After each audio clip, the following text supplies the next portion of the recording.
Okay, I'm super excited today to talk about the topic hope because I think hope is something that's so valuable in life. And I'll actually read something from the book from John Maxwell, but I'm really excited for the topic today. So, and I wasn't even supposed to lead today. It was Emily, so it's kind of perfect timing that I was asked to lead because now I'm really pumped up about it. So for this one, it says, "My love chases you after you every day of your life. So look for signs of my tender presence as you go through this day. I disclose myself to you in a vast variety of ways, words of scripture just when you need them, helpful words spoken through other people, coincidences orchestrated by my spirit, nature's beauty, and so on. My love for you is not passive. It actively chases after you and leaps into your life. Invite me to open the eyes of your heart so you can see me, blessing you in I think it's called myriad ways, both small and great. I want you to not only to perceive or receive my bountiful blessings, but to take careful note of them. Treasure them and ponder them in your heart. Thank me for these ways I show you up in your life. Write some of them down so you can enjoy them again and again. These signs of my presence strengthen you and prepare you for difficulties on the road ahead. Remember that nothing in all creation can separate you from my love." So keep that one in mind. Then I have this one that's strictly about hope. And it says, "Give people hope." So it says, a reporter asked Prime Minister Winston Churchill, who led Britain during the dark moments of the Second World War, what was the greatest weapon his country possessed against the Nazi regime of Hitler. Without pausing for even a moment, Churchill said it was what England's greatest weapon has always been: hope. Hope is one of the most powerful and energizing words in the English language. It is something that gives us power to keep going in the toughest of times. And its power energizes us from excitement and anticipation as we look toward the future. It's been said that a person can live 40 days without food, 4 days without water, 4 minutes without air, but only 4 seconds without hope. If you want to help people win, then become a purveyor of hope. Then it says, be the bringer of hope to your team today. So with that one, and then I read something from this, and I'll kind of intertwine all of these, but this says, success in life has nothing to do with what you gain in life or accomplish for yourself. It's what you do for others. So with all that being said, tying all three of those in together, I remember when I joined this business and I was talking to Morgan and I was like, I feel like I'm fake. I feel like because I don't have this much self-confidence, but I purvey it I don't even know what word to say, on Instagram or Facebook or whatever. And I seem like this happy-go-lucky person, but behind closed doors, I'm terrified. I don't know what I'm doing. I want to make the money that I'm claiming, and I have before, but I lost it, or, lost strength or whatever it might be. And I had all these doubts or whatever. And I will literally never forget what she said to me, and it has stuck with me every single time. And so anytime someone comes to me about the same issue, I say what she says. And she said, "You are not lying. You are not a liar. You are not fake. You are providing people hope. And hope is something that people need to get through the day. And if you've talked to people in your life who do not have hope, that is such an important element to life. And so whenever you're having a bad day, or whenever you're on social media and you're like, man, like, there are days I don't want to do these prayer Zooms because I'm in such a bad headspace. Okay, let's be real. But then guess what? I'm giving you guys hope. And when I get off of these, once I'm done giving you guys hope, I'm fired up. My cup is filled. You feel better when you're serving others. You don't feel as great when you're just doing stuff for yourself. We joined this business for a reason, and we join it for, an extra income for ourselves, just like any other business owner, But at the end of the day, when even you start getting that first customer, the sixth customer, or the first person that's interested in joining the business with you, it changes.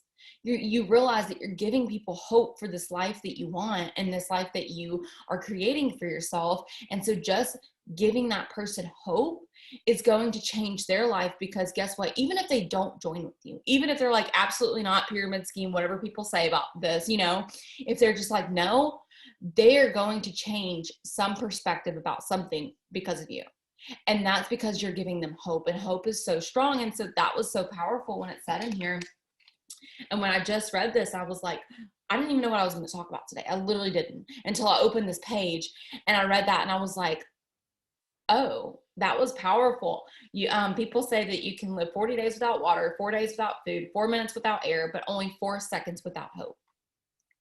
Talk to someone who does not have hope, and they're the most depressing human in the world. We were watching the show, and the show was about like I wouldn't even know if he was called a serial killer, but he just started killing someone, and not trying to be morbid, but he didn't have any hope. Like, he literally had nothing to give anymore. And that was kind of like, I think that was like more of the plot to what it was supposed to be. I have no clue. But looking inside like an empty soul of what they do, that's what having no hope looks like. And so what I want to plan for you today is to ask yourself, number one, and it said in this devotional that I read for the first one, is take note of me, thank me for the ways that I've show up in your life, write some of them down so you can enjoy them time and time again. I personally want to be a testimony, a walking testimony for what God has done for me in my life. And I am, when I talk about my story, when I talk about where I am now, when I'm very vulnerable about the state of mind that I'm in. I hosted a Zoom for someone last night on their team, and I was like, look, I'm going to be honest, I haven't been in the best headspace these past 2 weeks. Don't really know why. Nothing's really caused it. Nothing bad has happened. I just have not been in a great headspace. And so even when I'm vulnerable, that's still going to give people hope. Say you're really, really struggling, but you're talking about it on social media. I'm not saying social media is everything, but I'm saying if you're being honest on social media, saying, hey, you guys, I'm struggling with anxiety today, but I'm going to get through it. That's going to give someone who struggles with the same exact thing with you, who don't have that hope, who don't have that faith background, or who don't have a supportive group of friends like we do. And that's going to provide them with hope. And I bet you that is going to make such a difference in their life, that it's going to make a difference in generations and generations and generations to come. Because watch, you say, you give this person hope over here, then they're like, I'm still depressed, but okay, I see where you're getting at. Guess what? When they talk to someone that comes to them saying, hey, I'm really stuck, I'm really depressed, I don't know if I can make it another day, they're going to say, I'm in that boat too, but I just heard this person over here and they kind of put a positive perspective on things. I'm going to make a difference in the world today. I'm going to try and get up out of bed because I deserve more. And so it just all pieces together like it's a puzzle, and you really are making a difference. And so next time you feel like you're lying, or next time you feel like there's a such thing as called imposter syndrome. I've lived that type of life before. Even like a couple months ago, I felt like I was living imposter syndrome because I was so, I was deep down into my thoughts, and like depression started taking over, and I was just like thinking all these negative things. Like, I just don't even understand why my mind goes there, but it does. And I got out of it because either someone, which I know actually someone did, Morgan, Shay, someone's prayer Zoom, Stephen Furtick online, like all these sermons, they give you a piece of hope.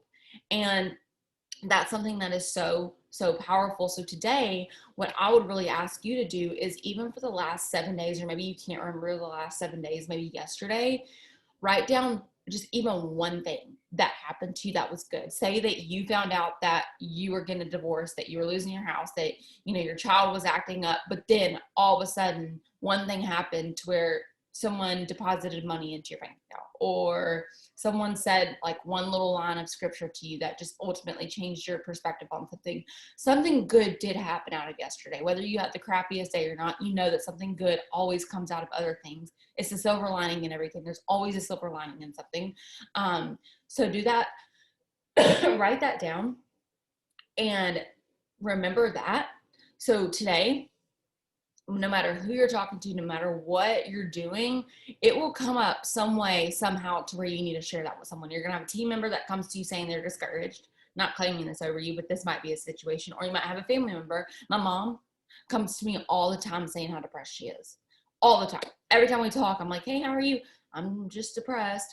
So if you have a family member that comes to you that's really depressed, if you have a friend that's coming to you to seek guidance because they don't know how to get out of this abusive relationship, literally it can be whatever. You're going to remember back to what God did for you yesterday, the day before yesterday, what someone else did for you the other day that helped you through your situation, and you're going to carry that on, because God, we are supposed to be servants for God and people on this earth. And even when we can change one life just with hope, you guys, you don't understand what that can do for someone. There are people on here that I know almost all of your stories, and you've come to me one way or another saying, this prayer Zoom or this sermon or just hearing you speak or just hearing this other person speak gave me hope and light today. And it's such a powerful moment, because in that instance, it's just like, wow, it's truly not about me. In the end, I know that I will be blessed for my work, but at the end of the day, I've been so broken before. I've been so depressed before. I've been so sad.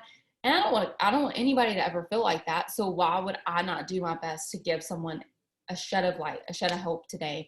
Because you just don't know what that can do for someone. Um, and so going back to this, where it says success in life has nothing to do with what you gain in life or accomplish for yourself. It's what you do for others. I've had to remind myself of this multiple times again. I've been trying to define, or these past couple of weeks, I've been defining success as enrollments.